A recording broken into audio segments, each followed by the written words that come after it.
Ayun, pasensya na ha. Kagaya nga ng... Sa susunod po, babawi kami. Maraming salamat po at... Ate!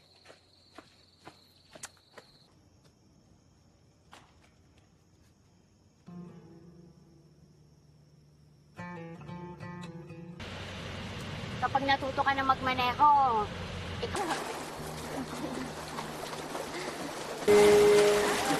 Huwag kayong madaya. mo, papa-assign mo na naman si Leia. Nung nakaraan...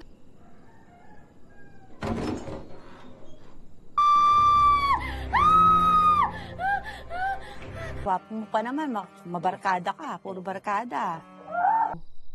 Mukhang matatagalan pa yung paghilom nito. At...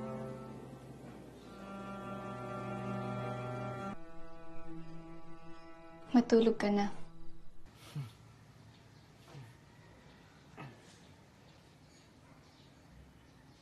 Hay nako, sumbong kita kay Ate Sonia dyan eh. Wala! Kayong dalawa ha. Huwag nga kayo makampang pagkain niya. Kung nakatali at nakakulong yung mga yan, hindi aabot sa ganito. Umamin ka, Leia. Mas gusto ka rito.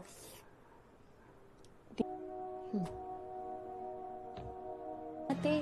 Tara na, umuwi na tayo. rin daw yung nagsampa ng kaso. Tapos yung pamilya niya hindi naman makita.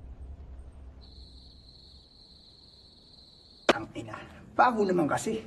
Ba't naman gaganahan dito? Utak ng mga sundalong yun. Puro pulbura.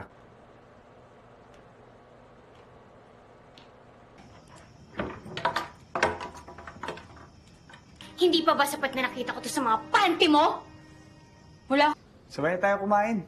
Kanina pa kitang hinihintay magising eh. Si Lea.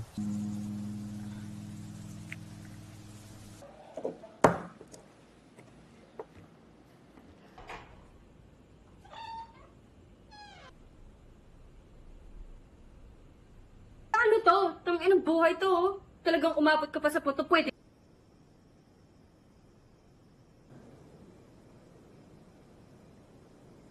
Teka, hindi ko maintindihan. Tignan mo. Ni minsan ba? Tinanog mo ako kung anong... Nakakalimutan ko lahat ng ingay at gulo sa loob. Sabihin mo nga sa akin ang totoo. Ano yun? Sino?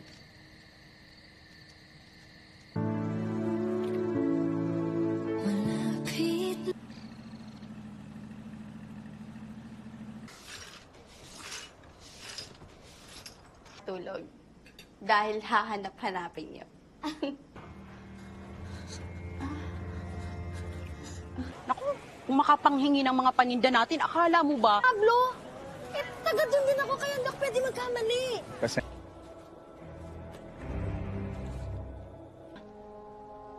Ano ba talagang pangalan mo? Sabi ni Nay, gawa daw ng mga rebelde. Pare-pares pala kaming biktima dito. Kaya wala kwentro sa may gubat para simulan ang plano ko. At mga rebelde na pinaghahanap nila.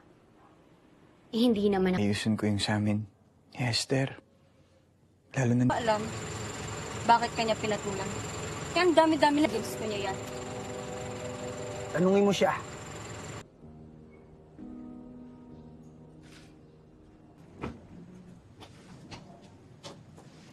Pero sa pagratsyada ng mga tanong mo Alam mo, Proprotektahan kita.